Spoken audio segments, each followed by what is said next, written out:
Estáis perfectos. Lo pongo horizontal. Eso, ahí. Ahora ya te conozco. No sé. ¿Cuánto tiempo que hacía que no te veía? No, además ahora estás en el mejor perfil. José, pero te veo muy malamente, digo.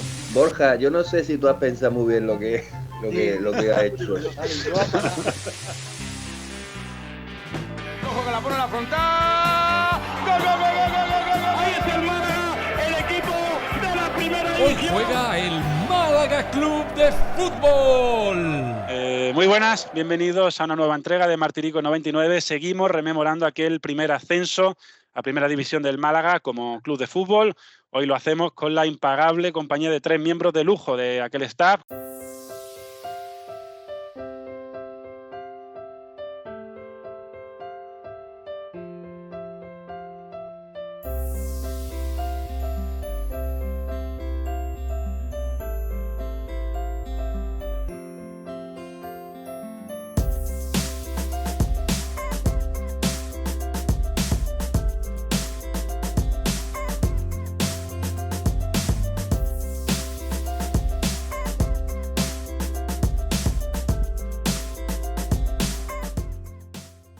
Juan Carlos Añón, segundo entrenador y mano derecha de Joaquín Peiró, los 5 años que el madrileño estuvo en Málaga.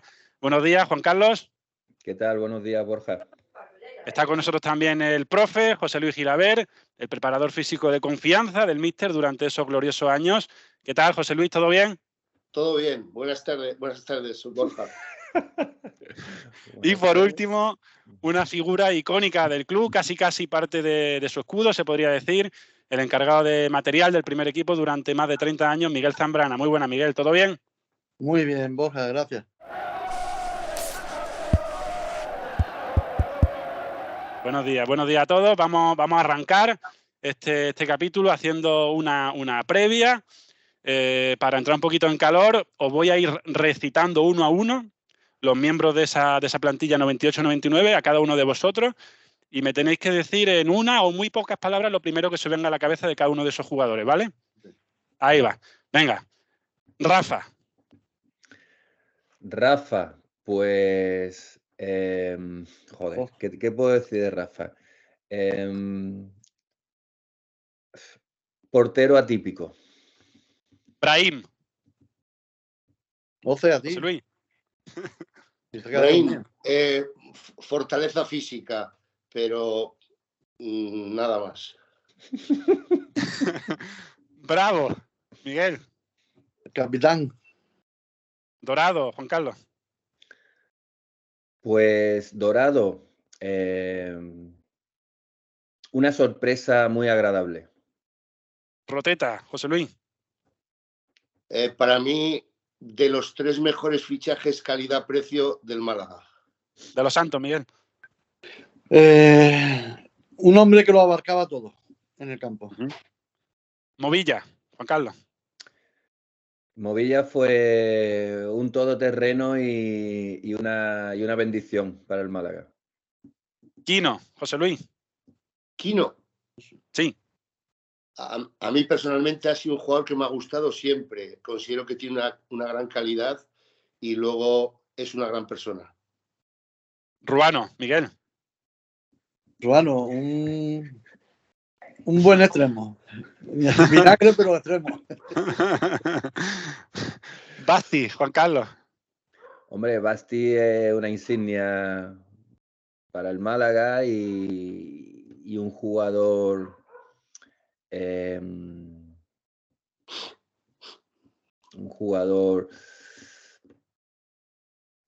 muy malaguista, la verdad, muy eficaz, muy malaguista.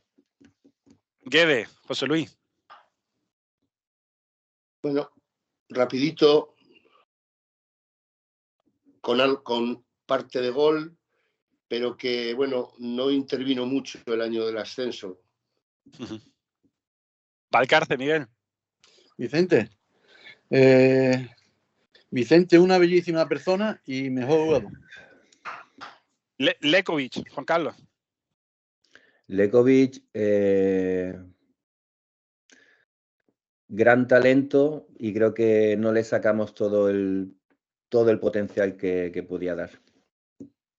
Edgar. José Luis. un muy buen jugador, muy peligroso para los contrarios y con un, no sé cómo decirte, difícil de marcar. Un hombre que tenía su calidad técnica y bueno, que también de cara al gol no defraudaba. Ismael, Miguel. Ismael. Yo creo que también, como ha dicho José Luis, no se le sacó todo el partido, como ha dicho Juan Carlos, me lo ha dicho, no se le sacó todo el partido que tenía delantero. Agostinho, Juan Carlos. Agostinho era deportivamente o futbolísticamente un portento en velocidad, en verticalidad y bueno, era un chico difícil fuera del campo, pero que se adaptó bien al equipo. Cristian Díaz, José Luis. ¿Luis? Cristian Díaz. Cristian Díaz. Bueno, venía del Sporting, jugador también como Brahim, pero con más pozo táctico, fuerte, muy bien de cabeza. Nos vino muy bien ese fichaje para la segunda vuelta. Rufete, Miguel. Rufete, el pequeño diablo, como le decíamos nosotros aquí. Un extremo como lo que hay poco en España, creo yo. Popovic, Juan Carlos.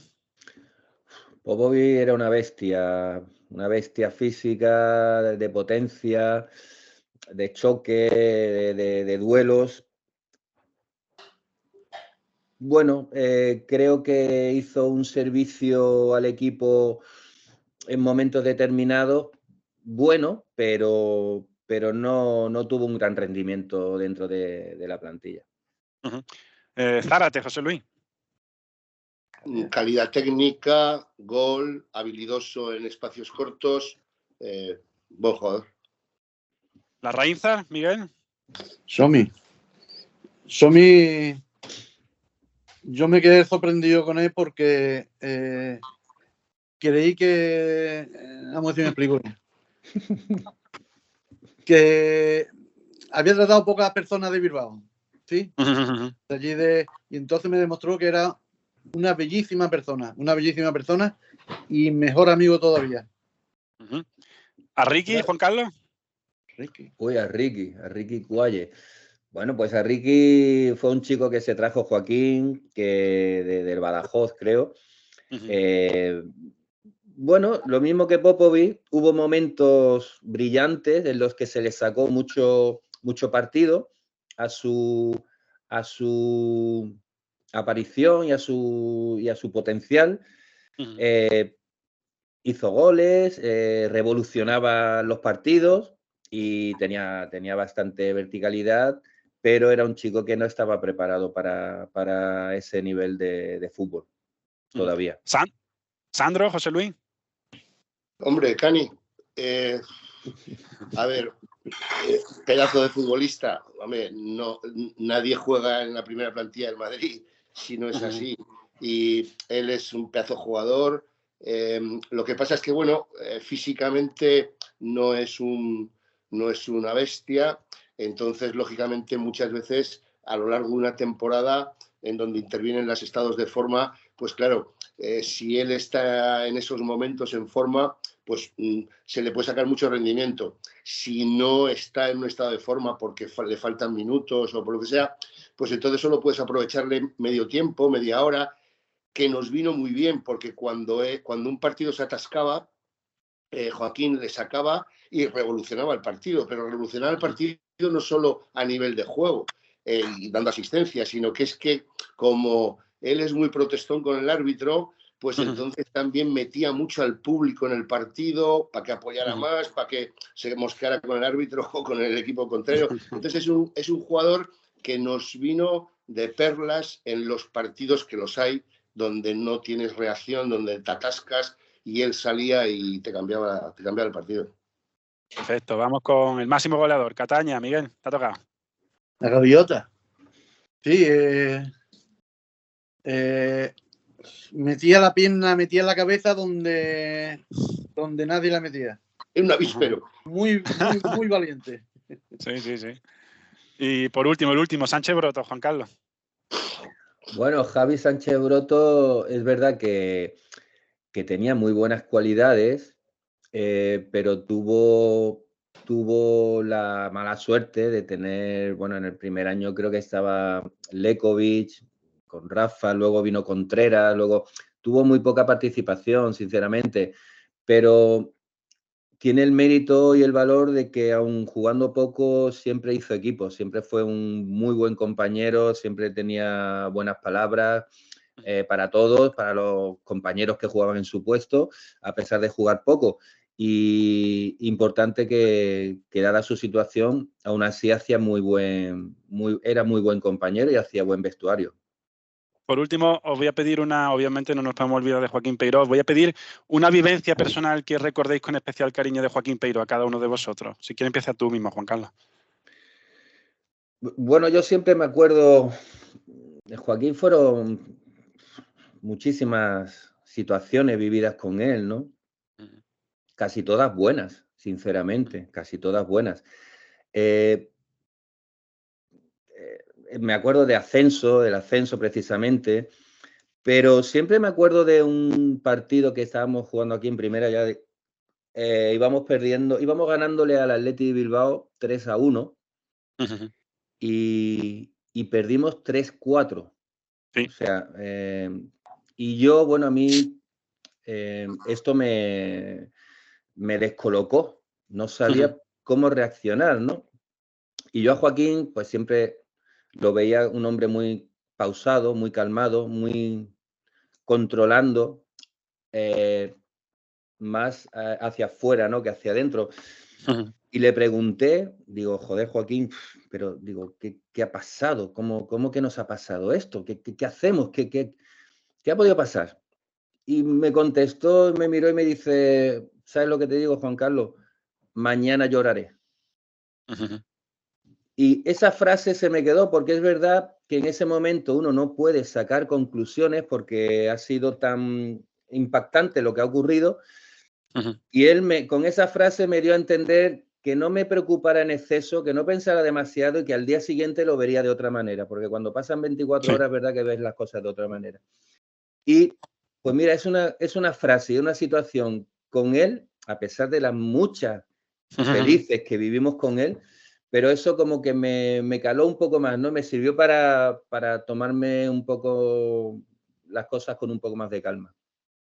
Tú, José Luis, ¿con qué anécdota te puedes quedar? Ese partido al que se refería Juan Carlos es que además le dimos un baño al Atleti y en los últimos minutos dieron la vuelta al marcador de una manera incomprensible. Bueno, Echevarría todavía está buscando por dónde entró el cuarto gol, porque es que ni yo creo que Mari La Cruz metió 2 goles, ¿no? Sí, pero el último, el de Echeverría, lo metió desde la línea de fondo, o sea, que todavía no sabe ni por dónde lo metió. O sea, tuvimos mala suerte en ese partido porque la verdad es que merecimos ganar. Pero bueno, coincido con Juan Carlos. Lo más importante de Joaquín, para mí tenía 3 cosas importantes como entrenador. La primera, la experiencia que tenía. Él ha vivido como jugador en grandes clubs, ha pasado por todo. Y entonces, bueno, sabía tratar a la prensa, sabía tratar a la junta directiva y, fundamental, sabía tratar a los jugadores. No era una persona como entrenador pesada, en el sentido de que hay muchos entrenadores que usan demasiado al cabo de la semana la táctica y muchas veces se aburren. Sus entrenamientos eran muy gratos para el jugador, dejaba vivir al jugador y eso es muy importante y le daba a cada uno su sitio. Y luego, lógicamente, la tercera cosa importante es que tenía un ojo para los jugadores tremendo. Él muchas veces en los entrenamientos no interveníamos Juan Carlos y yo solamente. Él se colocaba, se ponía su gorrita y él observaba todo, se daba cuenta de todo y en todo momento sabía qué jugador le podía rendir y qué jugador no le podía rendir. Eso es muy importante y eso Joaquín lo tenía. ¿Y para ti, Miguel?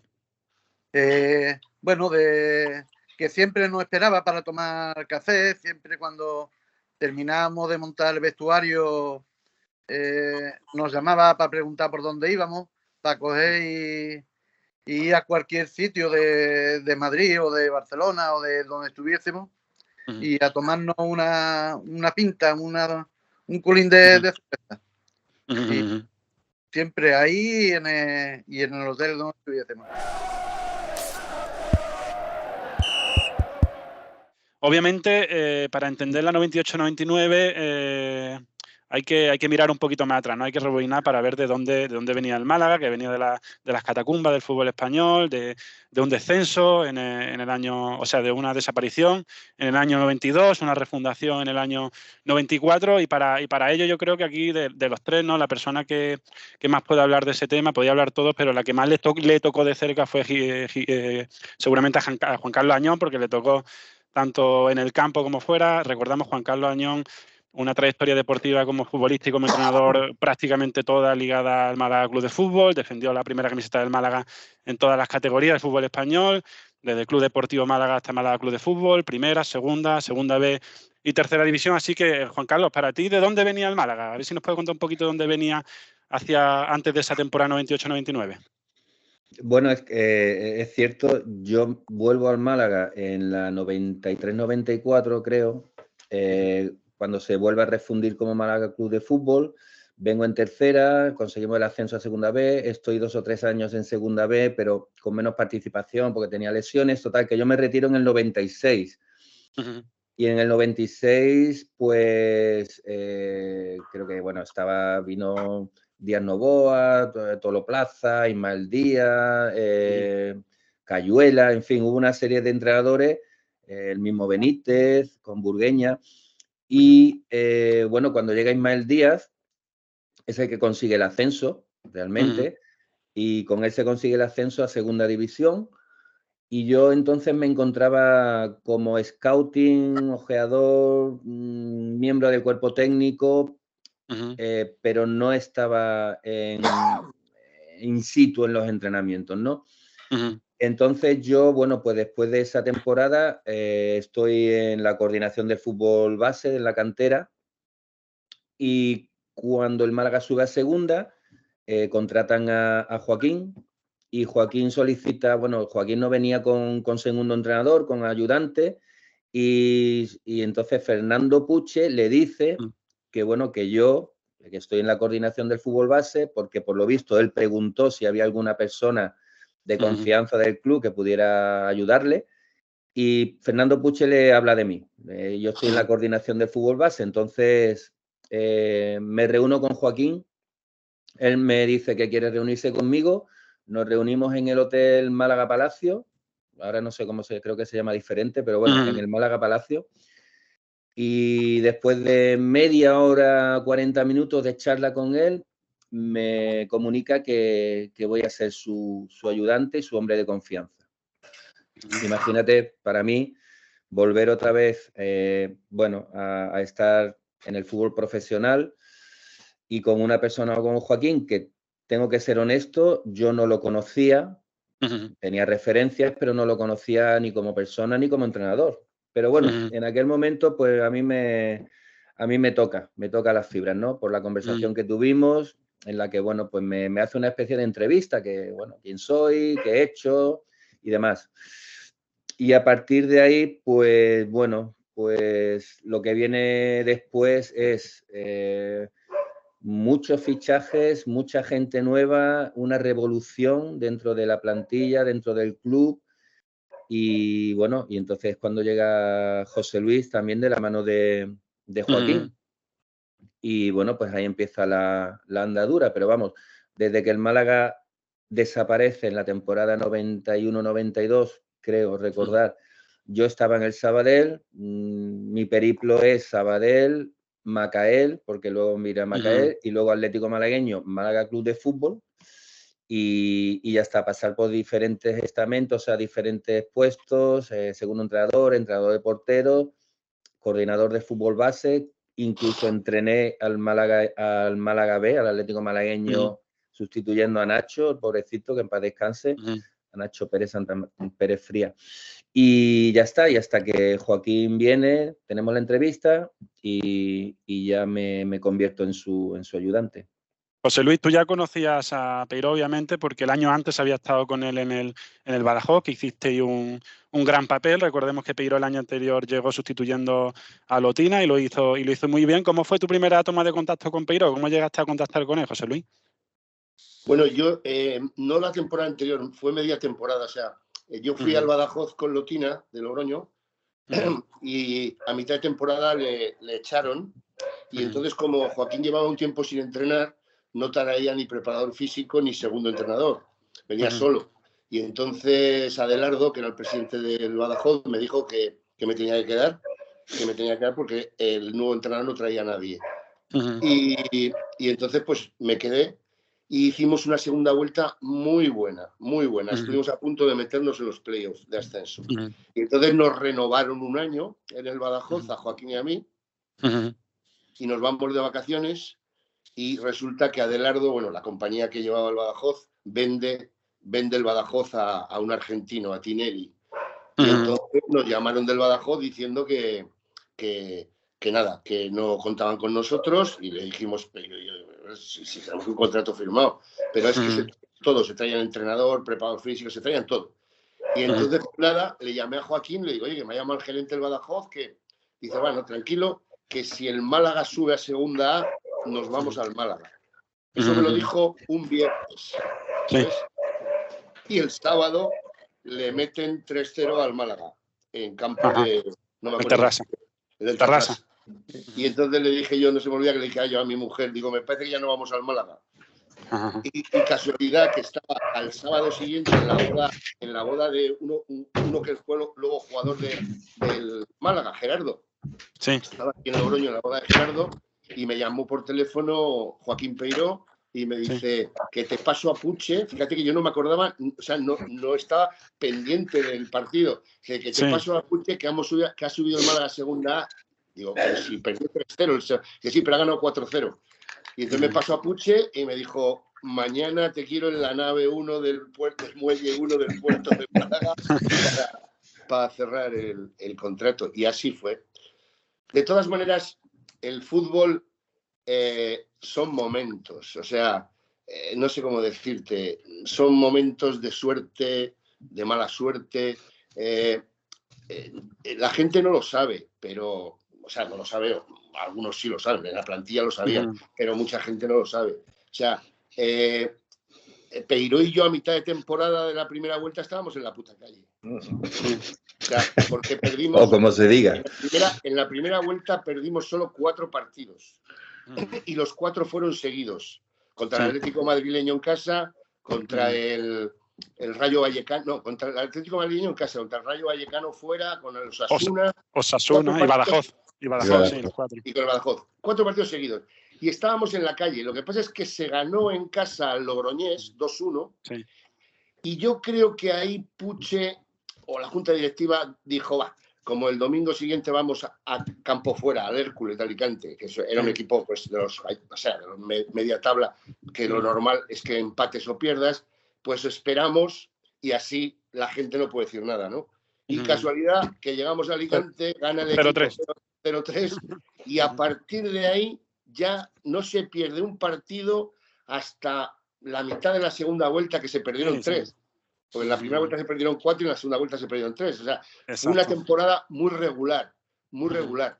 Pero lo que es la vida de estar fuera a de pronto un ascenso y luego 3 años maravillosos o 4 en primera. O sea, tienes que tener esa pizca de suerte en la vida y esa vez Joaquín y yo la tuvimos.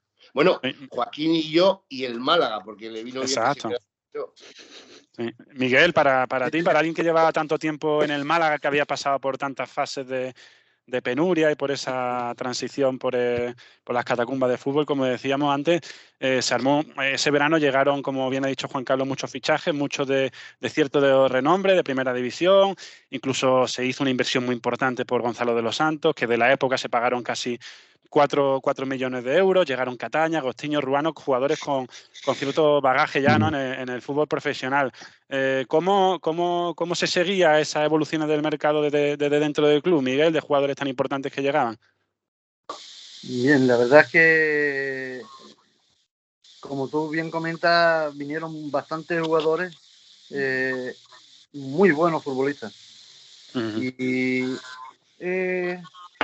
yo es que tenía un problema, tenía y tengo con los nombres. A mí los nombres me se van. Ya no me acuerdo ni cómo se llama el de la izquierda. Que es sí. Pues vale, pues entonces yo a todo el mundo le decía Pisita. Ah, claro. Pisita para acá. Y así solucionaba todos los problemas. Era realmente porque no te acordabas de los nombres. Claro, no me acordaba de los nombres. Había tantos nombres. Y entonces pues le decía Pisita a todo el mundo.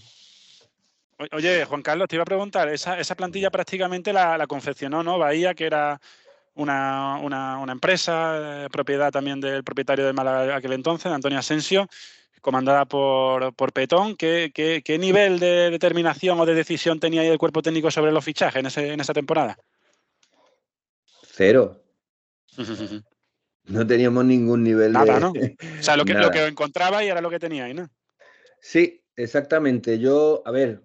Joaquín evidentemente quería jugadores que potenciaran y que mejoraran.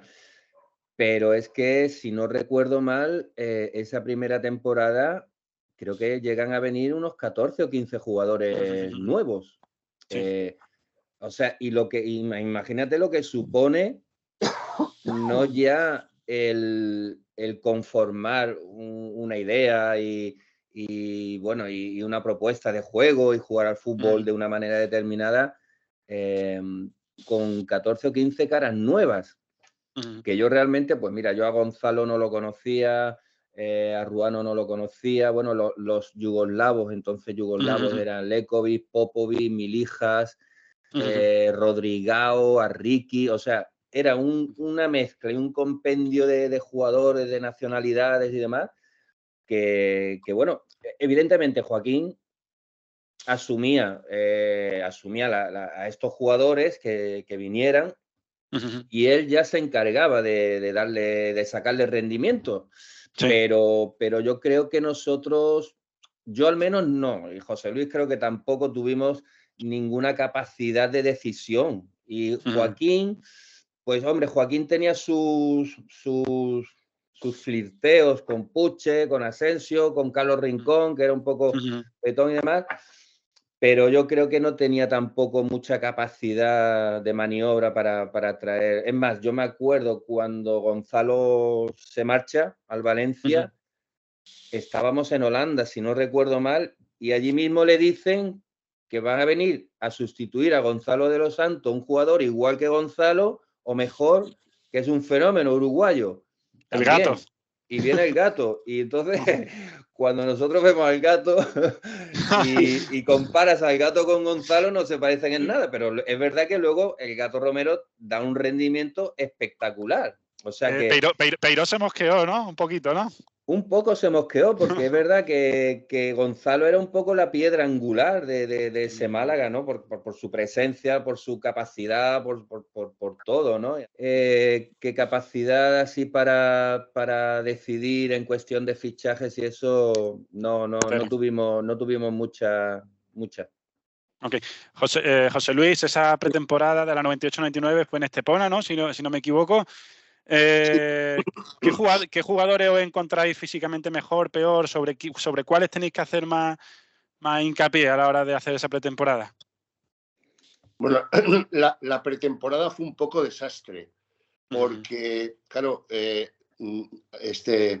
Peiró y yo cuando llegamos al Málaga, antes de empezar la pretemporada, nos citan en Málaga para ir a ver el CAR de Granada.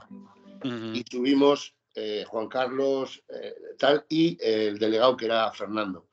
Sí. Subimos al CAR de Granada y no nos gustó nada. No había sitios por fuera, ningún bosque para correr. O sea, es muy es un sitio, yo siempre he dicho que es un sitio ideal para los atletas, nadadores o deportes de sala. Pero no me gustó como... Entonces dijimos que no. Y entonces, deprisa y corriendo, se buscó el Atalaya Park, un hotel de la zona de la costa malagueña, en donde solo había un campo de hierba muy grande. La verdad es que eso sí, era muy grande y tenía espacios para poder hacer cosas físicas y tal, pero vamos, comparado con los sitios donde luego hemos estado haciendo pretemporadas, no tenía ni color. Y luego, como también eran tanta gente la que había en la plantilla, que lógicamente también gente nueva, hay gente que venía con sobrepeso, fue un poco complicado en ese aspecto. No conoces a los jugadores, a ninguno de los que han venido nuevos, y como te han dicho, 14 o 15 nuevos. Entonces, no fue fácil, pero no ha sido la mejor pretemporada que hemos hecho. Hemos hecho en Biescas, en Holanda, y sobre todo la última en Austria, divinas. O sea, una maravilla de sitios, de lugares, de cómo tratan al jugador, de los sitios que hay para recuperar al futbolista. Y nosotros en el Atalaya Park, imagínate, pues un hotel turístico en pleno julio, ya me contarás. De nada. ¿Quién nos sorprendió de esa pretemporada a nivel físico, para bien y para mal, José Luis? No, pues los que te he dicho antes, Brahim, que era una mala bestia, o sea, era rápido, era muy fuerte, pues esos, los jugadores así corpulentos. Lo que pasa es que luego, lógicamente, pues Movilla, por ejemplo, que era exactamente igual cuando dicen lo de la extensión del entrenador en el campo, ¿no? Pues él era la extensión mía en los entrenamientos físicos. Sí. Le daba el cronómetro a él me controlaba un grupo y yo casi controlaba otro grupo también. Y entonces, muy trabajador, muy serio. Y entonces, bueno, pues que se puede tirar todo el día corriendo, no hay ningún problema. Sí. Increíble. Bueno, y bueno, pero no, tampoco eran... o sea, es que, como te digo, no se puede evaluar esa pretemporada como para que tengas unas referencias importantes. Luego, lógicamente, según va avanzando la temporada, vas conociendo más a los jugadores, vas viendo que necesita más uno que otro, cosas así, pero la pretemporada fue justita. Miguel, esa temporada el Málaga, siendo un recién ascendido, hizo un arranque fenomenal, con las 8 primeras jornadas sin perder. Se hicieron 18 puntos de 24 posibles. ¿Tú cuál crees que fue la clave de ese buen arranque, siendo un equipo recién ascendido a segunda, Miguel? Yo creo que fue todo, tanto la unión que tenían los jugadores antiguos, como acogieron a los nuevos, como el cuerpo técnico, el míster. El míster, la verdad es que sabía darle a cada cual lo que tenía que darle. Y después el bandolero y Juan Carlos, pues, bueno, José Luis, perdón. José Luis era el bandolero. El bandolero. ¿Os sorprendiste el propio cuerpo técnico de ese buen inicio? Sí, la verdad es que sí. Yo por lo menos sí. Porque yo a Juan Carlos lo conocía, lo tuve como jugador mío. Sí. Al míster no lo conocía y a José Luis tampoco. Y entonces, pues, la verdad que se integraron porque muy bien en el grupo, en el equipo. De todas maneras, no es de extrañar el triunfo que se tuvo, en el sentido de que había jugadores atrás que eran una maravilla. Chomi, Reínzar, Bravo, Roteta, y luego pues quieras que no, a nivel de que te metan goles, teníamos una defensa muy importante, pero es que luego lo fundamental, que en fútbol son goles. Claro, si tienes un jugador que te mete 24 goles, pues tienes mucha tarea hecha, y Cataña es que ese año se salió. Luego, quieras que no, le ayudan algunos más, pues Rufete, Edgar, tal, no sé qué, pero meter 24 goles es muy importante. No, es que yo además creo que el míster era súper ofensivo. Sí. O sea, el míster, a ver, yo como tengo ya... te iba a preguntar justo, Juan Carlos, por eso, la idea táctica de ese Málaga de Peiro.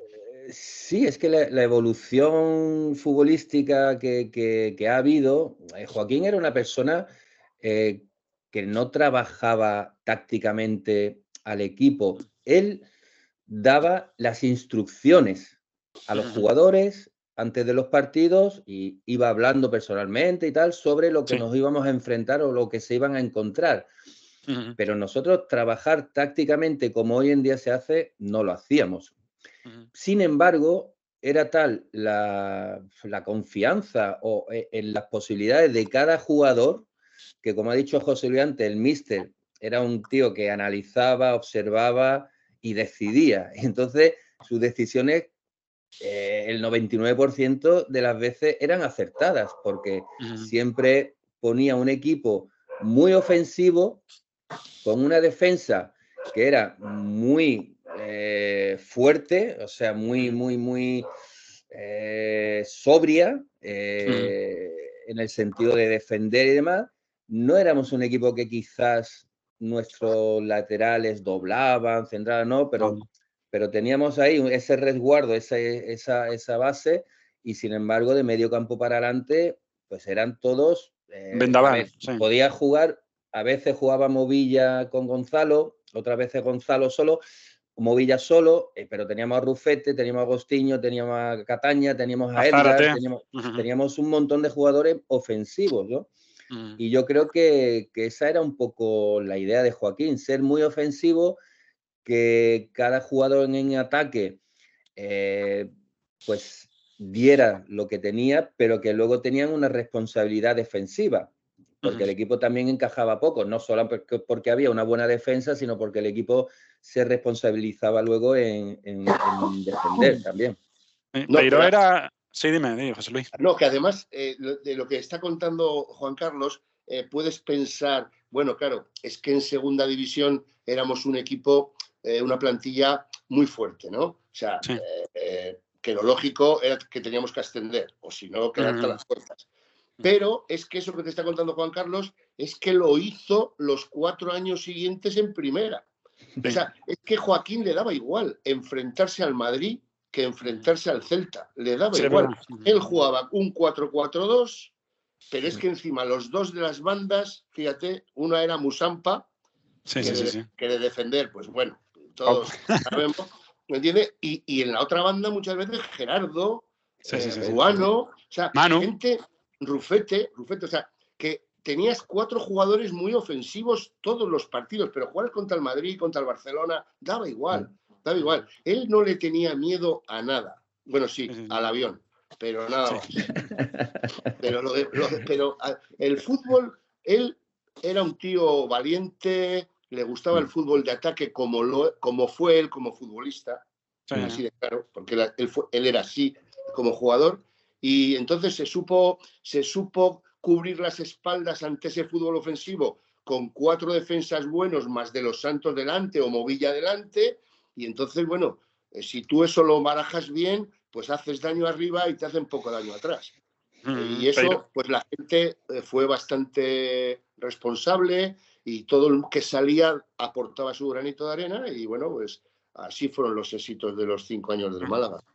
Los futbolistas coinciden casi todos en que Peiró era bastante distante, de pocas palabras, ¿no? En el día a día. Yo os quería preguntar si en las distancias cortas con vosotros era diferente, si se abría un poquito más o es que era bastante introvertido. No, de introvertido no tenía nada. No, con nosotros, con los Pichitas, con Juan Carlos y conmigo y con Antonio, nada, sensacional. Y nos hemos ido a comer juntos los 3 o los 4, nos hemos ido a tomar cervezas. Que por cierto... ¿Cómo era en lo personal? Porque la imagen que se tiene de él es esa, que era bastante distante. No, lo que era muy educado.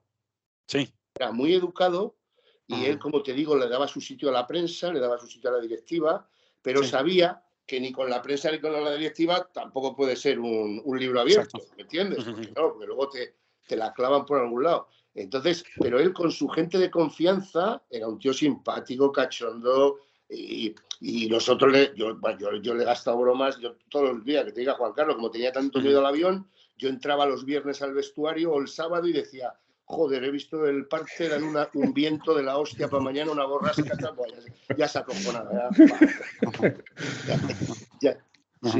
Sí. No, y luego... Pero es que un buen bebedor de cerveza, como buen madrileño. Y él siempre decía que la cerveza fresquita, no helada, fresquita y 2 dedos de presión. Okay. Además, o sea, distante cero, o sea, de distante nada. Era un tipo súper cercano. Es verdad que mantenía, bueno, pues lo que ha dicho José, su discreción, su elegancia, su clase y su educación máxima. Pero yo creo que fue clave. Él jamás hizo distinciones. O sea, nosotros en todos los viajes y en todas las concentraciones, media hora o una hora antes de comer los jugadores, nos reuníamos todo, cuerpo técnico, auxiliares, todos. Y podíamos estar, mira, entre cuerpo técnico que éramos 4 o 5, más material que era Miguel, Juan Carlos, más fisios que era Torrontegui, Javi, el médico, el delegado Pepe González. Nos juntábamos 8 o 10 y 8 o 10 alrededor de la mesa antes de que llegaran los jugadores y nos tomábamos nuestro vino, nuestro jamón, nuestro queso y era una convivencia espectacular. O sea, eso para mí ha sido una de las claves para que funcionáramos como funcionamos, la verdad. Y además era todo muy agradable, teníamos tertulias muy interesantes, nos reíamos muchísimo y fueron muy, muy buenos, muy gratos momentos. Mencionabais antes un poquito la racha, ¿no?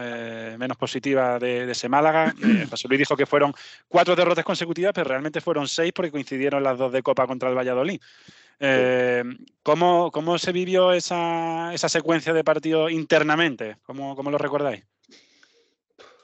Yo te digo, creo que después de esos partidos que se perdieron, en los que creo que el equipo perdió un poco, no sé, el rumbo, hablamos de cambiar el sistema de juego, porque Joaquín era de jugar con 4-4-2, y a partir del partido, José ha dicho contra Logroñés, creo que luego en Alicante contra el Hércules, jugamos con 3 centrales y 2 carrileros largos, que era Agostinho, no sé si era Ruano o Rufete. Y Ruano sería, sí. Rufete no había llegado todavía. Pues cambiamos de sistema. Empezamos a jugar con 3 centrales, con 2 carrileros. Me gustaría ver la alineación de aquel partido, porque yo creo que ahí cambiamos el sistema de juego y a partir de ahí fueron 17, si no recuerdo mal, pues 17 partidos sin perder. Sí.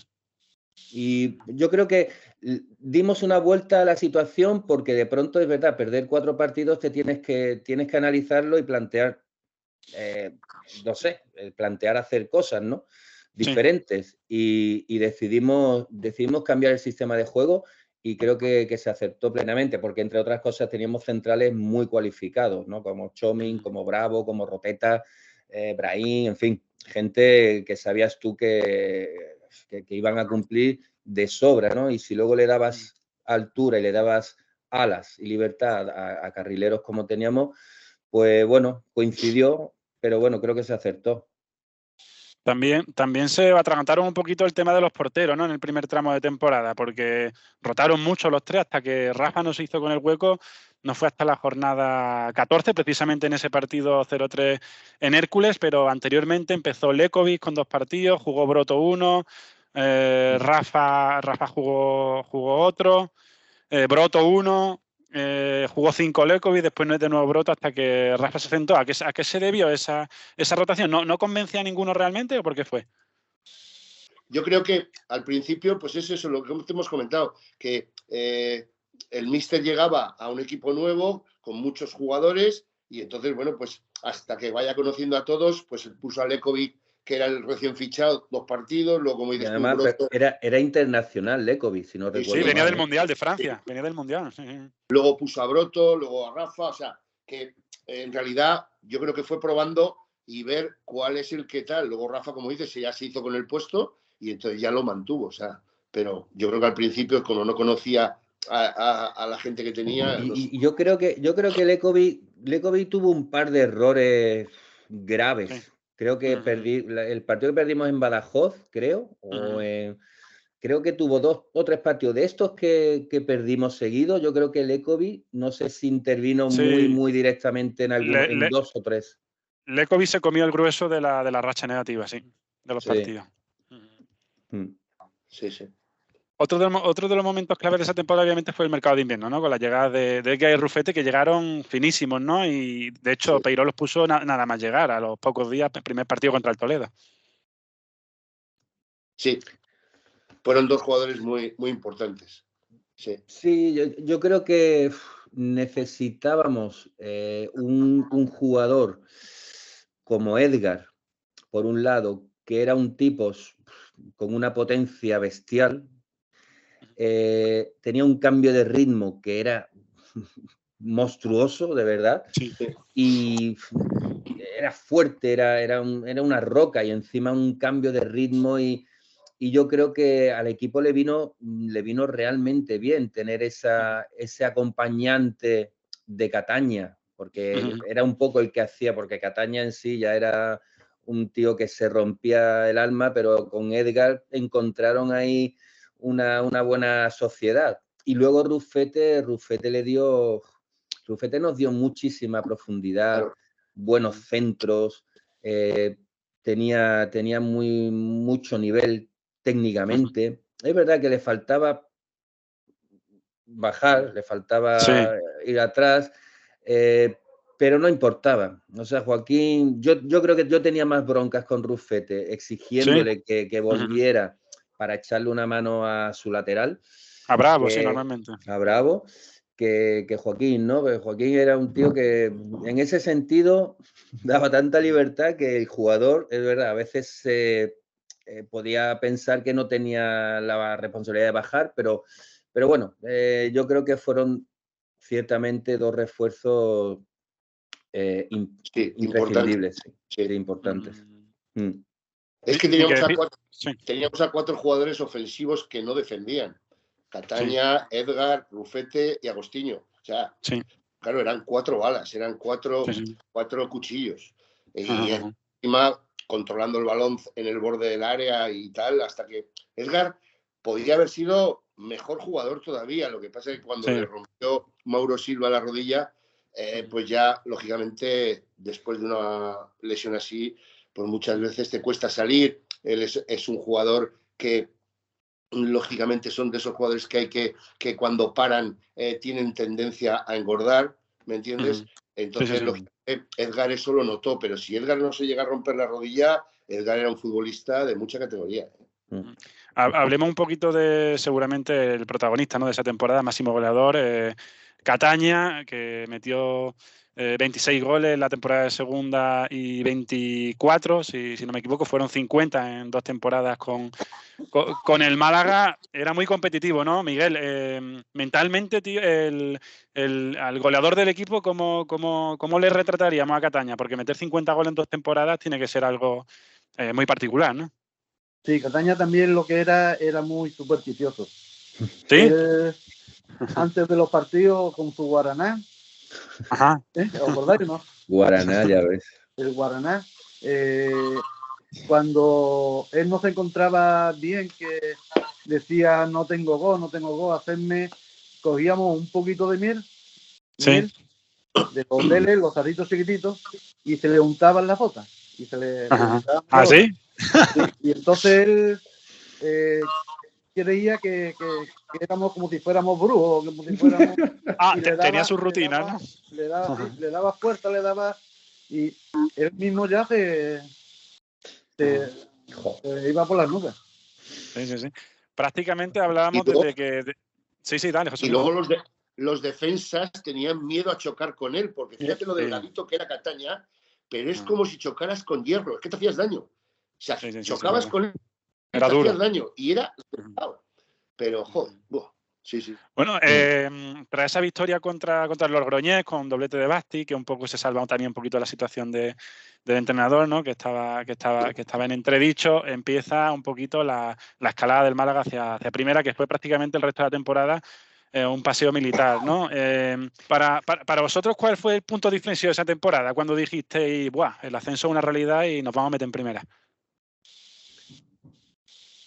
Yo creo que Joaquín siempre fue de la opinión de que, bueno, y es la opinión y es que es la realidad, ¿no? Y es la estadística. Él nunca metía presión al jugador y siempre que la prensa le preguntaba, él decía, vamos a esperar a la primavera y cuando llegue la primavera, si estamos arriba, pues entonces ya vamos a por el objetivo. Pero nunca, o sea, es que no es como ahora, que ya si pierdes 4 partidos en el mes de octubre parece que ya vas a descender y si vas primero en el mes de noviembre parece que vas a ascender.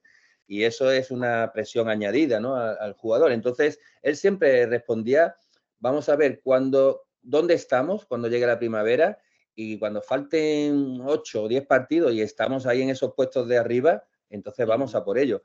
Yo no recuerdo así ningún partido. Sí me acuerdo de haber ganado en Vallecas. Creo que ganamos en Vallecas. Sí, ahí en Vallecas es donde me arriesgué yo demasiado. Porque en el descanso del partido, no sé si fue en el descanso o cuando acabó el calentamiento, Puig estaba muy nervioso, pero todavía quedaba media vuelta, pero todavía. Sí. Y me dijo, es que no lo veo claro, tal, no sé qué. Y le dije, Presi, tranquilo que vamos a extender. Había 10 partidos, 8 partidos, o 9. Ese fue el partido que Rafa le paró un penalti a Muñiz, ¿no? Sí. Pues no, ganamos, que sí, me acuerdo. 1-2. No estoy seguro si fue 1-2, no me acuerdo, pero ganamos. A mí es que a mí jugar en Vallecas nunca me ha dado buen feeling, porque además se jugaba a las 12, el campo era, no sé, era estrecho, era pequeño, no sé, nunca he tenido buenas sensaciones cuando he jugado en Vallecas. Y no se le daba bien al Málaga ir allí, es verdad. No. Y Nadie. Oye, y ganar allí, para mí supuso, no es que yo pensara ya en el ascenso, pero pensar que habíamos ganado en Vallecas ya era algo significativo, ¿no? Sí, ya eso significaba algo, porque el equipo estaba fuerte, el equipo estaba consistente y yo creo que aquella victoria, no sé, me ha venido a la cabeza porque es que pienso que para mí fue algo sorprendente en lo positivo. Luego ya no me acuerdo de los demás partidos hasta que llega el de Albacete. Ya no me acuerdo la secuencia que hay. Nuestra oveja negra ese año fue el Atlético Madrileño B, el Atlético de Madrid. Exacto. Que nos metió 8. Nos metió 0-3 en la primera vuelta y 5-1 allí en 5-3, ¿no? 5-3. En el Cerro del Espino, ¿no? Exacto. En el Cerro del Espino. Nos metieron 8 goles. La verdad es que tenía el Atlético de Madrid un muy buen equipo con Barajas, ¿no? Había un montón de jugadores buenos.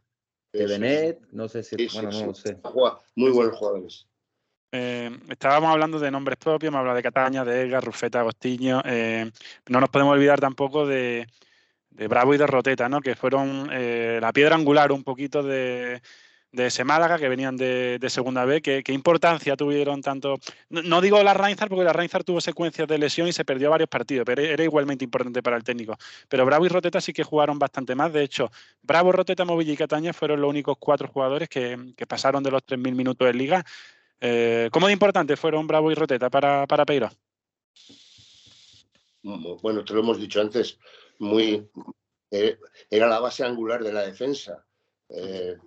Y de hecho, lo que estás diciendo tú, yo ahí creo que tuvimos suerte de que esos jugadores que formaban la parte de atrás, incluido Chomi Larraínzar y tal, que no hubo lesiones importantes, o sea, lesiones que te estén un mes sin jugar, porque de hecho, como bien has dicho, Roteta fue el jugador que más minutos jugó, 3.400 y pico, y jugó 39 partidos de 42, 39.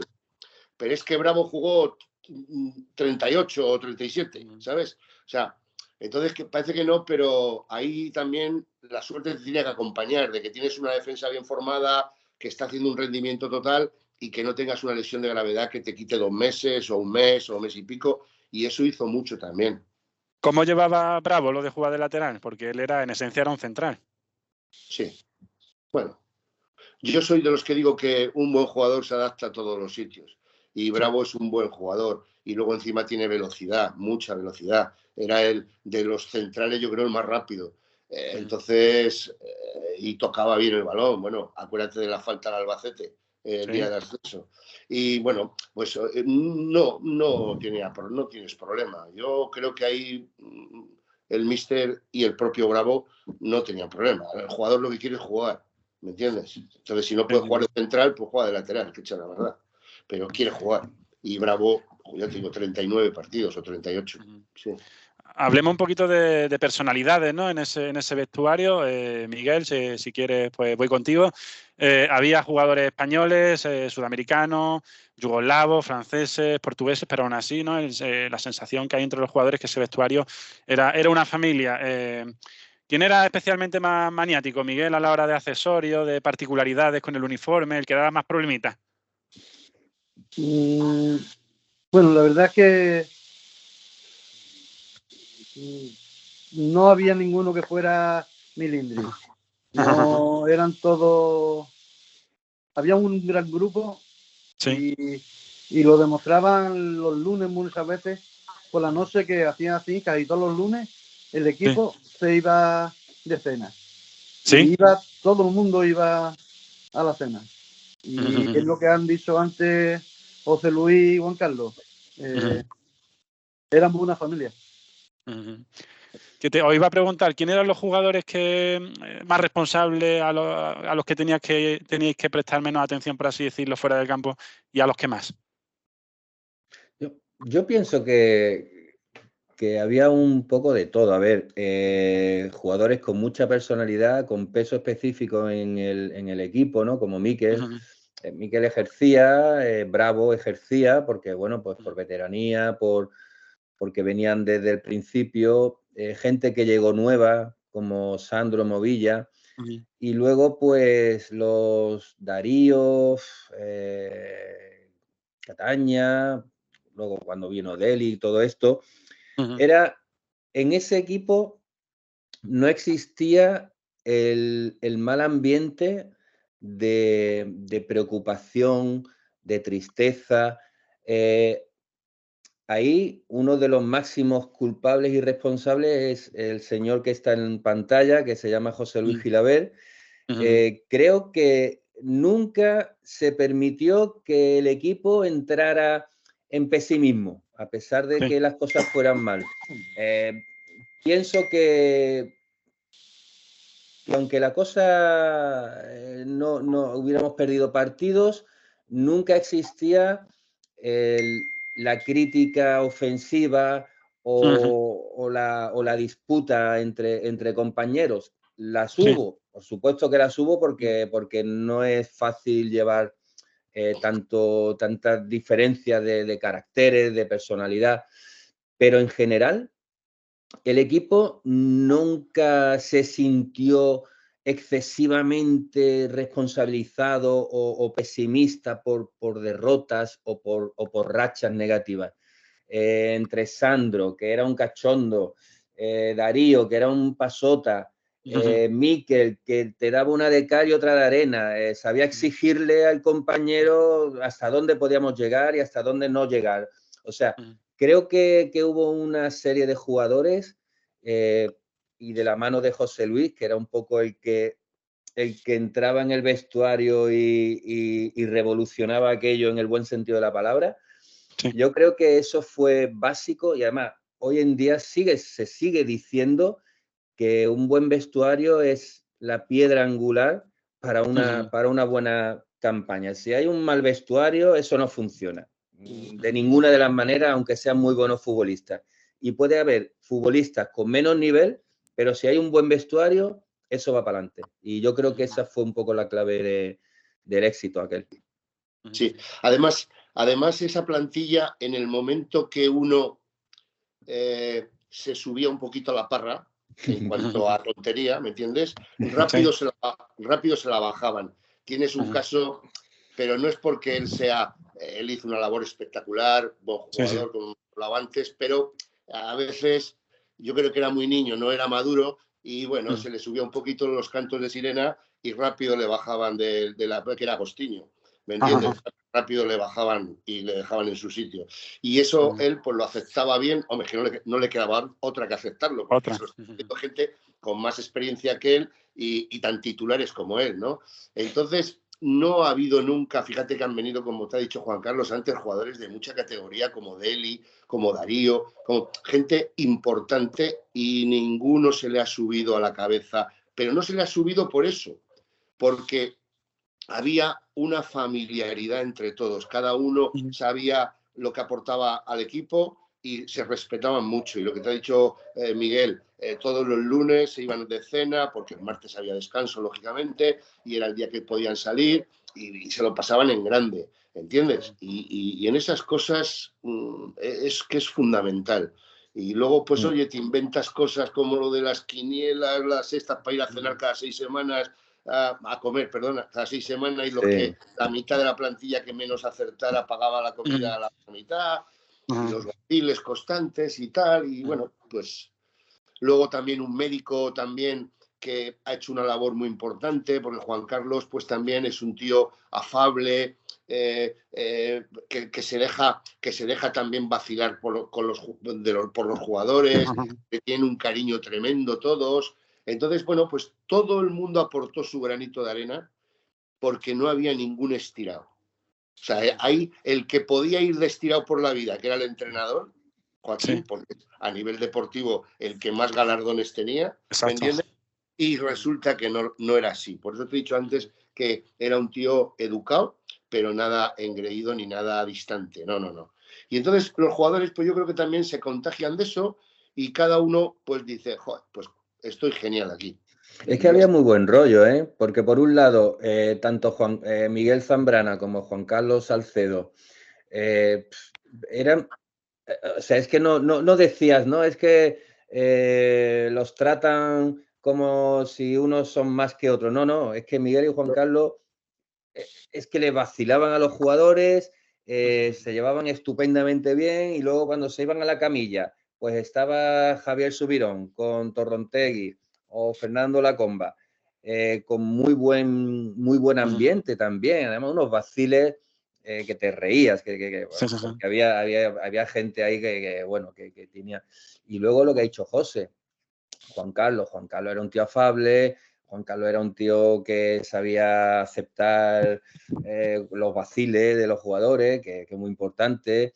Los delegados que tuvimos, pues mira, me quedo con Pepe González, que se ha hablado poco, yo creo que se le recuerda poco para lo mucho que dio y para lo bueno que fue este hombre con el club y con el equipo, pues también era un tipo que sabía aceptar las bromas, que le gastaba broma a los jugadores, pero era muy recto, muy riguroso en todo, en los viajes, en los comportamientos, en fin. Yo creo que se dieron unas circunstancias que bueno, es lo que decía José al principio, nos juntamos una serie de personas en una época determinada, en un club determinado, que por lo que fuera, no sé, se juntaron los astros y aquello funcionaba muy bien.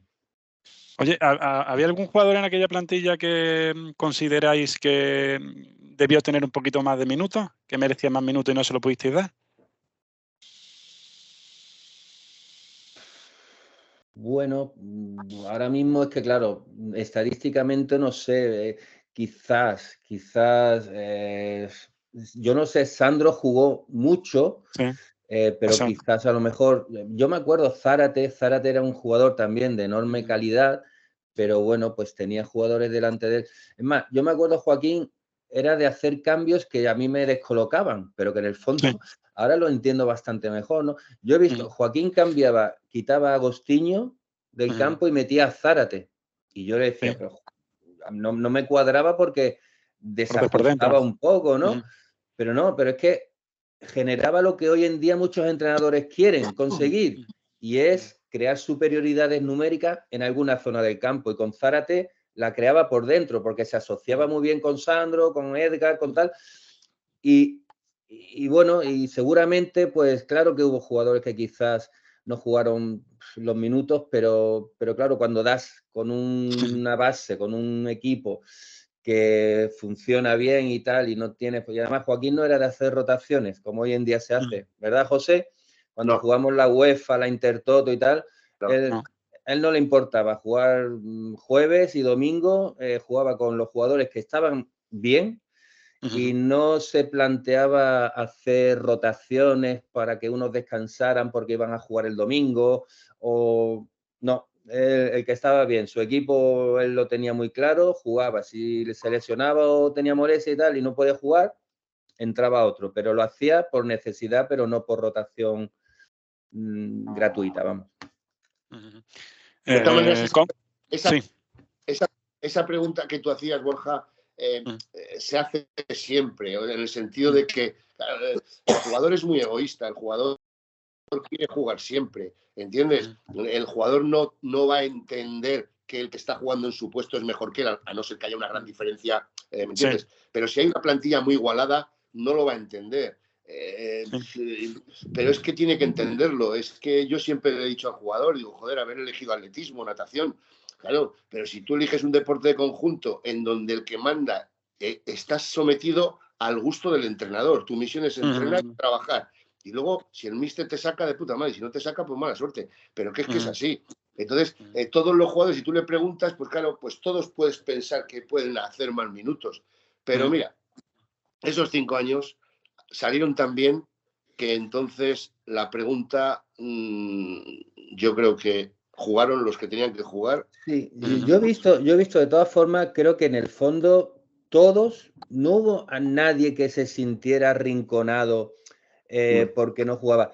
Porque yo he visto que en estas plantillas, Musampa, por ejemplo, el primer año, yo creo que jugó muy poco. Agostinho todavía. Claro. Sí, pues sin embargo, luego Musampa se convirtió en titular indiscutible. Sí.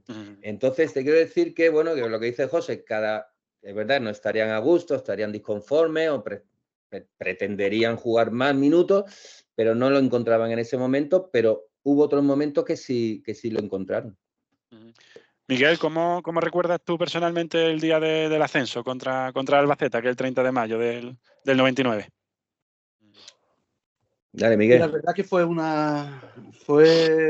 como se dice hoy en día, un subidón. Fue impresionante. Ver el equipo cómo había estado trabajando todo el año, cómo se habían estado partiendo los cuernos, vulgarmente dicho, como todo el mundo estaba implicado en alcanzar esos objetivos y al final lograrlo y celebrarlo aquí en Málaga. Fue impresionante, de verdad, impresionante. ¿Cómo visteis a Peiró en las celebraciones? El míster volando, yo lo vi volando. Sí. Estaba con una alegría contenida, con una emoción, porque es verdad, como él no era tampoco excesivamente, exteriorizando su alegría, no era un poco así. Y aquel día es que yo me acuerdo porque como he visto fotos y tengo fotos del abrazo que le pegué un abrazo que lo iba a partir por la mitad porque fue épico el partido, de ir perdiendo, de que el primer gol fue un error de Bravo, que luego Bravo es el que mete el gol de falta, un golazo espectacular. Yo qué sé, 30.000 personas en la Rosaleda, las 12 del mediodía, un sol increíble. Yo creo que fue apoteósico, fue una mañana increíble, ¿no? Estaba todo, no sé. Yo sí te digo la verdad, y no me tacho de crecido para nada, pero la alegría del ascenso, lógicamente, que es bestial, ¿no? Por tu familia, por la gente y tal. Pero tampoco fue, te quiero decir que tampoco fue una locura. ¿Por qué? Porque yo veía que estaba hecho. Quedaban 4 partidos, solo tenías que ganar uno, joder. Es que ascendimos 3 jornadas antes de acabar. ¿Sabes? En la 39. Sí, pero déjate. No, mejor hacerlo 4 partidos antes que en el último partido. Dejarlo todo para el final. Sí, bien, vale, sí. Pero te quiero decir que, no sé, yo veía mucha superioridad. O sea, yo he tenido 2 ascensos a primera, uno con el Logroñés y otro con el Málaga. Yo estoy más satisfecho del Logroñés que del Málaga. ¿Por qué? Porque el equipo era peor, no era tan bueno. La plantilla que tenía el Logroñés no es la plantilla que tenía el Málaga, ¿me entiendes? Sí. Entonces, claro, el Málaga era un histórico en primera, el Logroñés no había jugado nunca en primera. Entonces se juntaron muchas cosas y eso que en segunda estaba el Valencia, el Celta de Vigo, o sea, fue más épico. Pero por la dificultad. Yo con el Málaga considero que teníamos plantilla para ascender, que realmente fue lo que hicimos y ascendimos con 3 jornadas de antelación. Sí. Pero yo creo que éramos superiores. Entonces, ese día estaba tranquilo, hombre. El último partido con el Sevilla, si nosotros nos tenemos que jugar el ascenso o con un empate subimos, no perdemos ese partido ni harto pipas. Lo que pasa es que ahí el árbitro se columpió, pitó un penalti que todavía lo están buscando. Sí. O sea, yo creo que éramos muy superiores. Sinceramente.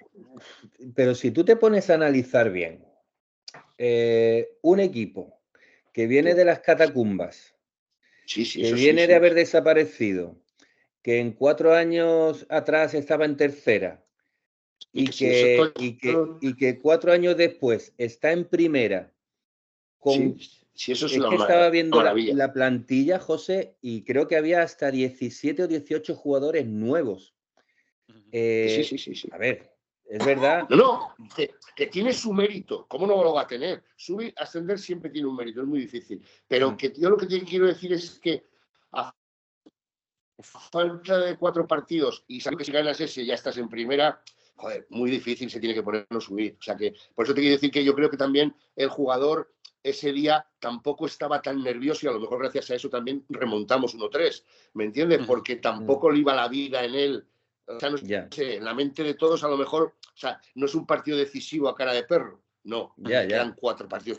Entonces esa tranquilidad para el futbolista también viene bien, no le metes presión y de hecho pues nos pusimos 0-1 en contra y se levantó el partido y tan felices, ¿no? Lo mejor fue las celebraciones, ¿no? Sí, las comidas, los paseos en caballo, el autobús, joder. El autobús. Estuvo bien. La foto mítica, ¿no? Del autobús rodeada por toda la gente en las Tres Gracias, ¿no? Sí, esa foto es espectacular. Esa foto la tengo yo ahí, en el despacho, es acojonante. Es que vista desde arriba, es que se subía la gente encima del autobús, ¿eh? ¿Iban 2 autobuses? Sí, iban 2 autobuses. Sí, el primero con la plantilla y el segundo con los familiares.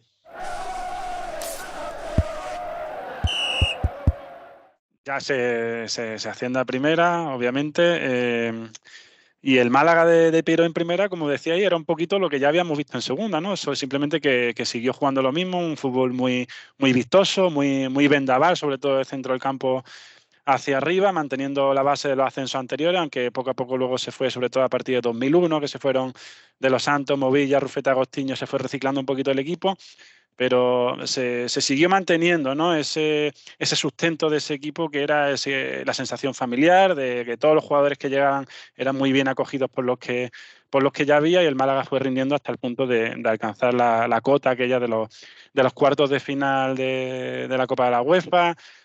Victorias icónicas del Málaga en primera, como en el Camp Nou, siendo farolillo rojo en esa primera temporada del Málaga en primera, y también con la figura de Joaquín Peiró un poco tocada.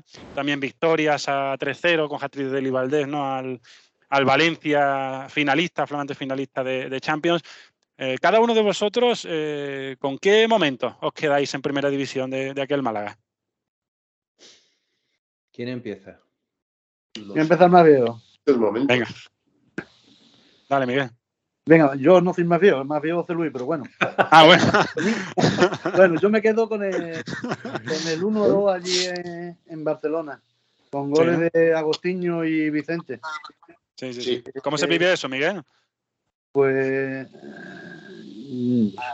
yo creo que es un sueño que tiene y que es que no lo crees. No lo crees. No crees que tú puedas ganarle al equipo ese de Guardiola de aquel entonces. Sí. Impresionante. Sí. Además es que además es que cuando antiguamente no había canales que te retransmitían todos los partidos, este fue el único partido que se echaba en Canal Plus. Sí. Y claro, que lo esté viendo toda España y encima le ganes 1-2 al Barça, pues es increíble, ¿sabes? Ahí hubo una cosa muy buena que, referente a lo que Peiró, lo que bien que veía el fútbol, Joaquín hizo que Cataña, cuando perdíamos el balón, se preocupara solamente de estorbar y estar encima de Guardiola. Sí. Siempre. Y entonces, parece que no, pero esa cosa hizo que le costara al Barcelona. Y sí, estuvo... Sí, Joaquín era siempre analizaba a los rivales en plan general, pero también más individualizado. Entonces, él siempre decía que había que cortar el manantial del equipo contrario, ¿no? Es verdad que usaba esa expresión. ¿Quién era el que daba, el que hacía el juego, o quién hacía jugar? El manantial había que, por eso al Gato Romero lo ponía muchas veces sobre Zidane, sobre Juan Carlos Valerón. Valerón, exactamente.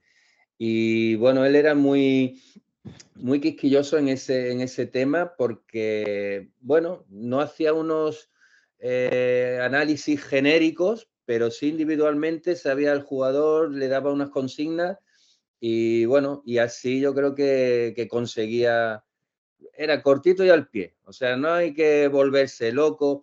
Hoy en día es verdad que yo sigo entrenando, aunque ahora no estoy entrenando, pero bueno, somos un poco pesados con la táctica, con los movimientos, con tal.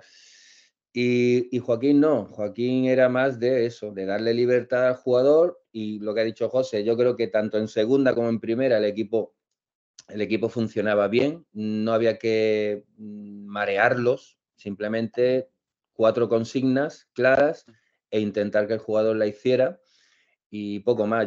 A mí los partidos, es verdad, siempre te acuerdas de los más así, pero es verdad, nosotros hemos hecho buenos partidos en el Bernabéu. El Madrid nos ha ganado con mucho sufrimiento y hemos hecho muy buenos partidos allí. Y del partido del Barça, pues yo me acuerdo del... ¿Que no ganamos Madrid? No llegamos a ganar, creo que llegamos a empatar un partido, ¿no? Sí, 3-3, sí. 3-3, sí. 3-3, sí. Pero que, bueno, se hicieron buenos partidos en general. No recuerdo así ninguno, es verdad, claro, la victoria épica. Creo que veníamos de Mallorca, ¿no? De perder también en Mallorca, Puede ser. Veníamos de Mallorca y éramos últimos y, bueno, nadie podía imaginar que íbamos a ganar. Éramos últimos.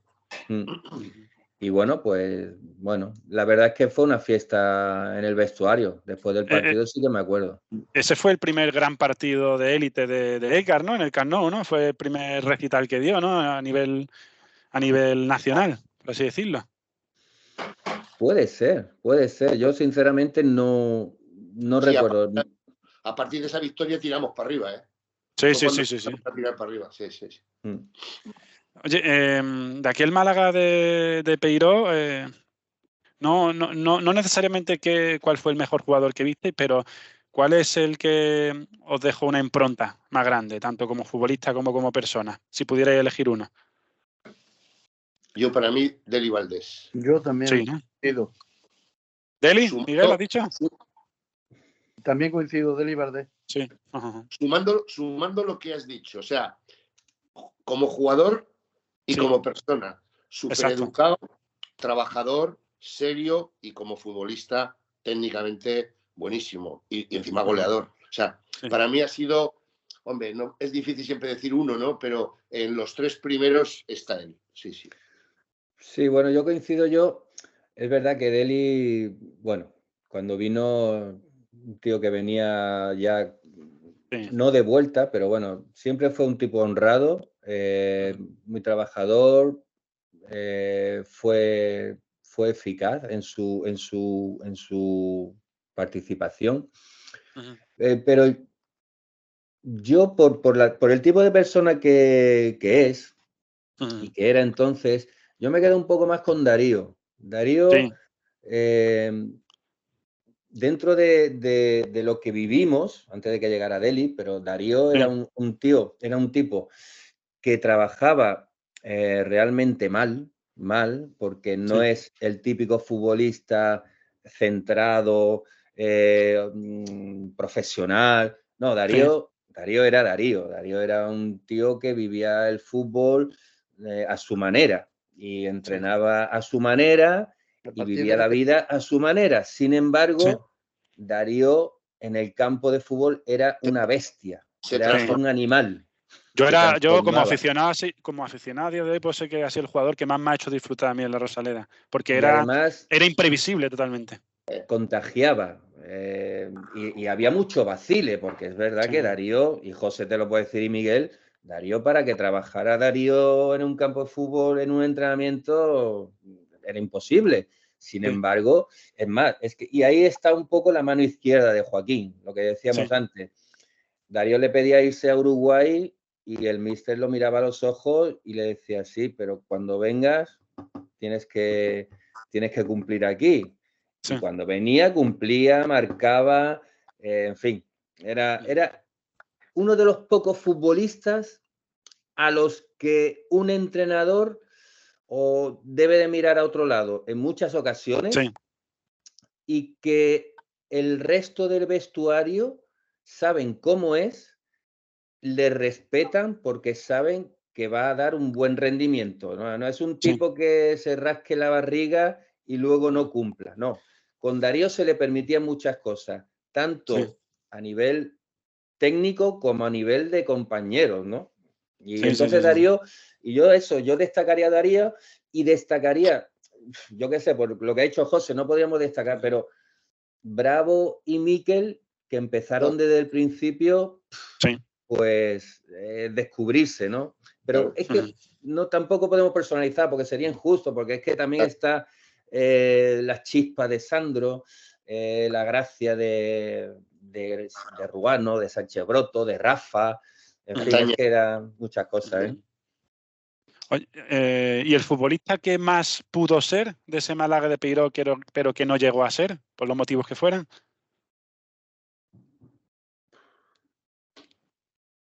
¿Alguno que le viera un potencial tremendo, pero que finalmente no? Dale, Miguel. Al que veía con un potencial tremendo era a Roberto, a Rojas. Lo veía que era un atleta en todos los sentidos, una fuerza impresionante, pero... Sí, llegó Josemi, ¿no? Llegó hasta que llegó Josemi. Sí. No, Josemi se lo comió. Sí, eso es. Directamente. Que es otra de las cosas buenas que tuvo Peiró, que la gente, bueno, yo creo que sí se acordará, y si no se lo recuerdo, que esos años Joaquín sacó a 6 futbolistas de la cantera, a 6, que luego jugaron en primera muchos años. Sí, Juan Rodríguez, ¿no? Josemi fue el primero, pero luego Juanito, Rodri, el portero Calatayud, Nacho, el lateral izquierdo, Coque, Juanma, claro. Delantero que jugó también con nosotros, Juanma Rodríguez. Que es que, cuidado, sacó jugadores, pero muy majos. Y José Nata fue de los primeros también, ¿no? Y Nata también. Pero ya te digo, José Mí es que vamos, fue subirlo al primer equipo y que se lo pregunten a Musampa. Le daba patadas. Coruña, ¿no? Hasta detrás de la oreja le daba patadas. ¿Cómo, Miguel? ¿Qué dices? Que creo que Josemi debutó en Coruña, que perdimos, ¿no? Sí, creo que sí. Sí, además, Joaquín a veces lo puso muy pocas, pero lo puso de central en alguna ocasión. Porque, bueno, pero Josemi, es verdad. Sí, bajaba Gerardo no al lateral y ponía a Josemi por dentro. Sí. Campeón de Europa también. Sí, con el Liverpool. Bueno, pues vamos a terminar con le estoy haciendo a todos los jugadores un trivial con 5 preguntas sobre la temporada 98-99, pero viendo aquí el memorión que tiene José Luis, yo creo que lo vamos a sacar en medio minuto. La primera es que la voy a sacar todas. El rival en la primera jornada de esa temporada en segunda. ¿Cómo el rival? ¿Contra quién jugó el Málaga? ¿Contra quién jugó el Málaga? En el primer partido contra el Eibar. Contra el Eibar. Joder, Correcto. José, qué crack. Yo sabía que era No. Gol de Guede. Gol de Guede. De Pablo No, Guede. de Guede no. No. Fue de Brahim. De Brahim creo que fue, Ergo. Fue 2-1. Empezó marcando el Eibar, empató. ¿Quién? Yo ahí sí que no. Pensaba Ahí no que había marcado Guede, ¿eh? No, Brahim hizo el 1-2, pero el 1-1, ¿acordáis quién lo hizo? No. O sea, el 2-1 lo hizo Brahim porque fue en casa. Sí. Lo No hizo tengo Zárate ni el idea. 1-1. El Zárate. 1-1. Yo Pues pensaba- ahí 2-1 quedó el partido. yo sí que tengo poca memoria, tío. Vale, la segunda, bueno, esta la habéis contestado ya en la charla, José Luis la ha contestado. Los 3 jugadores con más minutos esa temporada. Roteta, Movilla y Bravo. Bravo, ¿no? Clavado, listo. Obviamente Cataña, máximo goleador del equipo con 26. Los segundos máximos goleadores del equipo fueron 2 jugadores igualados a 6 goles en Liga. ¿Quiénes fueron? Agostinho, ¿puede ser? No, Agostinho no fue. Rufete, Tampoco. Sería Vale, Miguel. Basti. No, Basti fueron 5. Ruano, Ah, Ruano. Ruano, 1 Y Edgar. y Edgar el Zárate. otro. No, Ahí. Ruano y Edgar, sí. Edgar Sí, y sí. Ruano. Sí, Ruano a la chita callando marcaba goles y hacía cosas, vamos. Tenía intuición, le caía el balón siempre en posición franca, sí. Sí. Vale, la siguiente. Ese año subieron de segunda a primera 4 equipos, el Málaga y otros 3. ¿Os acordáis de esos 3 equipos cuáles fueron? El Rayo Sevilla. fue 1. Sevilla, ¿no? 1. Sí, Sevilla 1. Rayo, ¿no? Rayo 2. Y Miguel, ¿tú te acuerdas? No. No te acuerdas. Sevilla, Rayo.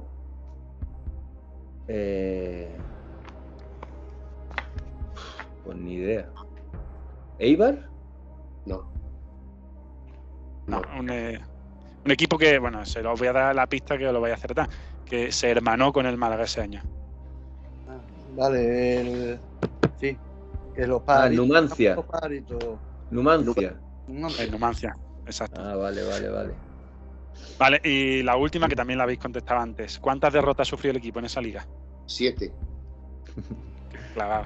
Es que José de estadística. Hasta la sabes decir, Número seguro, 1. las 7, ¿verdad?